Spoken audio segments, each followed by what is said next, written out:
Delivery का time बहुत ही मुश्किल होता है और अगर गर्मियों में डिलीवरी होती है तो वो और भी मुश्किल हो जाती है। तो इसके लिए आज मैं लाई हूँ कुछ सिंपल टिप्स जो गर्मियों के लिए है। अगर आपकी डिलीवरी होने वाली है गर्मियों में तो प्लीज़ ज़रूर देखिए इस पूरी वीडियो को। बहुत अच्छी और आसान सिंपल टिप्स हैं जिसे आप फॉलो करेंगे तो आपको बहुत ही ईजी हो जाएगा, बहुत आसान हो जाएगा डिलीवरी के टाइम पर और डिलीवरी के बाद। बट उससे पहले अगर आप चैनल पर नए हैं तो चैनल को सब्सक्राइब कर लीजिए और बेल आइकन पे क्लिक कर दीजिए। और अगर आपको मेरी वीडियो पसंद आएगी तो वीडियो को लाइक करिएगा, शेयर करिएगा और कमेंट ज़रूर कर दीजिएगा कि क्या क्वेरीज़ हैं। तो चलिए शुरू करते हैं मेरी वीडियो। तो हेलो एवरीवन। तो सबसे पहली चीज़ जो होगी आपको डिलीवरी के बाद याद रखनी है वो है आपको क्या खाना पीना है। गर्मियों का समय होता है और डिलीवरी जब महिला की हो जाती है तो महिला का शरीर बहुत ही कमज़ोर हो जाता है और उस कमज़ोर शरीर में क्या खाए पिए, क्या सही से क्या चीज़ें ले, ये हमें बहुत ज़्यादा ध्यान देना पड़ता है। तो सबसे पहली चीज़ जो आपको याद रखनी है वो है कि आपको पानी का इंटेक बहुत अच्छे से करना है। डिलीवरी के बाद आप जितना अच्छे से पानी पिएंगे उतना ही आपकी शरीर अच्छे से सही होने के रिकवरी के दौर पे चलेगी। तो आप नींबू पानी पी सकते हैं, नारियल पानी पी सकते हैं, प्लेन वाटर पी सकते हैं, जीरे का पानी पी सकते हैं और आपको अजवाइन का पानी पीना है। तो इनमें से आप कुछ भी पीजिए, बस लिक्विड डाइट आपको ज़रूर रखनी है। सेकेंड चीज़ आपको है कि आप केले खा सकते हैं। ठंडी तासीर वाली चीज़ें जैसे कि दही है आप उसे नॉर्मल रूम टेम्परेचर पे कर खा सकते हैं और ये आपके लिए अच्छा है, हल्का रहेगा पेट में। कमज़ोरी के कारण आपको डॉक्टर्स कहते हैं हल्का भोजन करना, तो आप खिचड़ी खा सकते हैं, दही ले सकते हैं उसके साथ। और आपको क्या करना है कि जैसे ही आपकी रिकवरी थोड़ी सी हो जाती है उसके बाद आपको लड्डू का सेवन करना है, बट ज़्यादा आपको मेवे और ज़्यादा गर्म चीज़ें नहीं लेनी है क्योंकि गर्मी का समय है और आपको आपके बच्चे को नुकसान दे सकता है। तो बस आपको याद रखना है कि जो भी थोड़ी बहुत ठंडी तासीर वाली चीज़ें हैं आपको वही लेनी है, बट रूम टेम्परेचर पर लेनी है ताकि आपका गला ख़राब ना हो। सेकेंड चीज़ है कपड़े का चुनाव। आपको किस कपड़ों का चुनाव करना है गर्मियों में। ध्यान रखें कि गर्मियों में खुली मैक्सी लें या फिर कॉटन के जो भी खुले खुले कपड़े होंगे वो लीजिएगा। बहुत ही चिपके हुए कपड़े नहीं पहनने, आपको पसीना बिल्कुल नहीं आना चाहिए। तो कोशिश करें कि खुले कपड़े लें। बच्चे को भी आप कॉटन के कपड़े ही खरीदें। अगर आपने मेरी वीडियो नहीं देखी है कि बेबी के क्या क्या प्रोडक्ट्स लिए जाते हैं तो मैं आपको शेयर कर दूँगी नीचे, आप ज़रूर देख लीजिएगा। तो आपको बेबी के भी गर्मियों में कॉटन के ही कपड़े यूज़ करने हैं। और आपको नर्सिंग ब्रा अपने लिए लेनी है। नर्सिंग ब्रा से आप बहुत ही आसानी हो जाएगी आपको बेबी को फीड कराने में, क्योंकि ऑपरेशन हो या फिर नॉर्मल डिलीवरी हो आपको बेबी को फीड कराना बहुत मुश्किल होता है स्टार्टिंग के दिनों में। तो ज़रूर नर्सिंग ब्रा भी ले लें। तो थर्ड चीज़ होती है आपको आराम बहुत करना है। शुरू का दौर बहुत ही कठिन होता है तो उस टाइम पे आपको आराम बहुत ज़रूरी है। कहा जाता है कि एक माँ अपना नया जन्म लेती है बच्चे को पैदा करने के बाद, तो उसके लिए आपको आराम करना बहुत आवश्यक है। आपको आपके बच्चे के साथ आपको जितना आराम मिल सके उतना करिए। तो गर्मियों के टाइम पे होता क्या है कि दिन जो होता है वो बड़ा हो जाता है और रात छोटी हो जाती है, जिसकी वजह से आपको उतना आराम नहीं मिल पाता है। तो मेरी सलाह होगी कि ज़रूर अपने घर वालों की हेल्प लीजिए। बच्चे को थोड़ी देर जैसे ही बच्चा सो जाए उसको किसी को संभालने के लिए दे दीजिए और आप भी थोड़ा रेस्ट करिए। तो ये बहुत ज़रूरी है कि आप रेस्ट करें जितना हो सके उतना।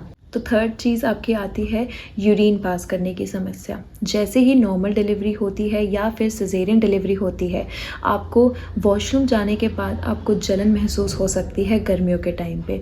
तो इसके लिए आपको ध्यान देना है कि आपको पानी अच्छे से पीना है और जैसे ही आपकी डिलीवरी होती है उसके बाद आप थोड़ा थोड़ा पानी सिप करके पी सकते हैं ताकि आपको जो जलन है वो महसूस ना हो। और अगर आपको फिर भी जलन होती है तो आप एक बार डॉक्टर के पास ज़रूर चले जाइएगा चेकअप के लिए। फोर्थ चीज़ होती है आपको करना है योगा।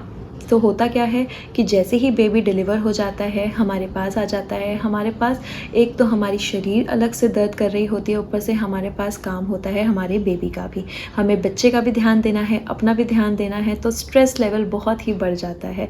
तो अगर आप उसके लिए आराम से बैठकर एक जगह योगा करते हैं, प्राणायाम करते हैं, एक जगह बैठकर ध्यान लगाते हैं, जिससे आपका फोकस होगा और आप पे जो भी नेगेटिव वाइब्स होंगी वो दूर हो जाएंगी।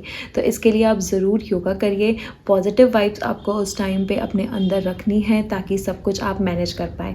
और ध्यान रखें कि आप हैं जिन्होंने आप बेबी डिलीवर किया है, मतलब आपने 9 महीने बच्चा रखा और आपने डिलीवर किया है, तो आपसे बढ़कर कोई भी नहीं है।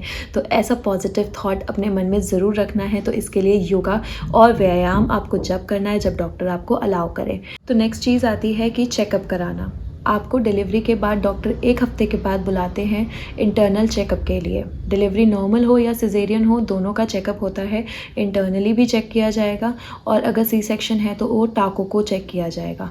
तो वो चेकअप बहुत ज़रूरी होता है 1 हफ्ते के बाद, ताकि डॉक्टर्स आपको कंफर्म कर दे कि आप बिल्कुल ठीक हैं और रिकवरी बिल्कुल अच्छे से हो रही है।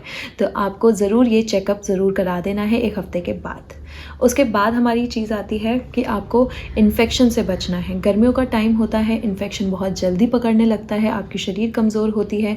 आपको अगर आपका सी सेक्शन हुआ है तो आपका जो टाँके हैं उसको भी आपको बचाना होता है। तो अगर आपको इन्फेक्शन से बचना है तो विटामिन सी कंज्यूम करना बहुत ज़रूरी है। तो आप इसके लिए टमाटर खाइए, विटामिन सी वाली चीज़ें जैसे कि कीवी है और जो भी खट्टी चीज़ें हों उनका सेवन ज़रूर करिए, ताकि आपका जो विटामिन सी है बॉडी में अच्छा हो, जिससे आपको इन्फेक्शन कोई भी हो वो दूर हो जाए। नेक्स्ट चीज़ होती है मालिश। आपको मालिश ज़रूर करानी है अपनी और अपने बच्चे की।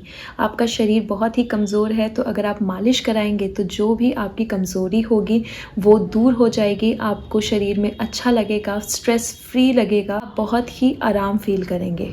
तो आपको ज़रूर करानी है अपनी और अपने बच्चे की मालिश। तो नेक्स्ट चीज़ होती है कि गर्मियों के समय में डेंगू मलेरिया होना बहुत ही आम बात है और आपका शरीर जब डिलीवरी के बाद कमज़ोर होता है और अगर ये सारी चीज़ें आपको हो जाती हैं तो आपको बहुत ही परेशानियां हो जाएंगी।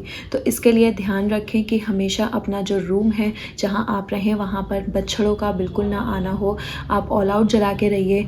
आप जो भी नेट्स हैं सारे बंद करके रखिएगा, खिड़की दरवाजे, ताकि आप और आपके बच्चा सुरक्षित रहे, उनको कोई भी मच्छर मलेरिया डेंगू ना हो पाए।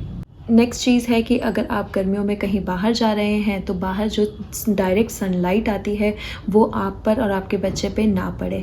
आप इसके लिए फुल स्लीव्स के कपड़े पहन के जाइए, हल्के कपड़े पहन के जाइए अगर आपको बाहर जाना भी है। बच्चे नए होते हैं, बच्चों की स्किन एकदम न्यूली होती है, वो अभी मैच कर रहे होते हैं इस न्यू इन्वायरमेंट से। तो ध्यान रखें कि उनको रैशेज़ ना हो जाएं, कुछ भी पड़ने वाली कोई भी बीमारी ना हो जाए। तो गर्मियों के समय में स्किन पर लालपन आना, रैशेज़ होना आम होता है। तो ध्यान रखें कि आप बच्चे को जितना हो सके कम डायपर पहनाएं, वरना उन्हें रैशेज़ हो जाएंगे। और अगर आप डायपर पहना रहे हैं तो रैश क्रीम ज़रूर लगा कर पहनाएं। और अगर आप भी कोई ऐसा कपड़ा पहन रहे जिसमें इलास्टिक है तो उसे लूज़ इलास्टिक वाले ही कपड़े पहने, ताकि आपको भी कोई दाने ना हो, कोई लाल रैशेज़ ना हो।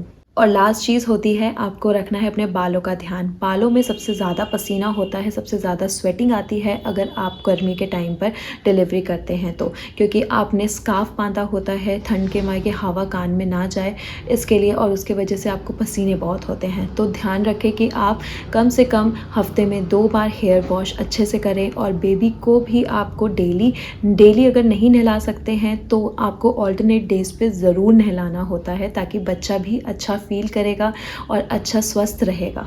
तो इसी के साथ आज की ये सारी टिप्स जो गर्मियों के टाइम पे अगर आप डिलीवरी करते हैं तो आपको यूज़फुल बहुत होंगी। गर्मियों के टाइम पे अगर आप डिलीवरी करते हैं तो आपके लिए ये सारी टिप्स हैं जो आप ज़रूर फॉलो करिएगा। और अगर आपको मेरी वीडियो पसंद आती है तो प्लीज़ मेरी वीडियो को लाइक करिएगा, शेयर करिएगा, कमेंट ज़रूर करिएगा। Thank you so much.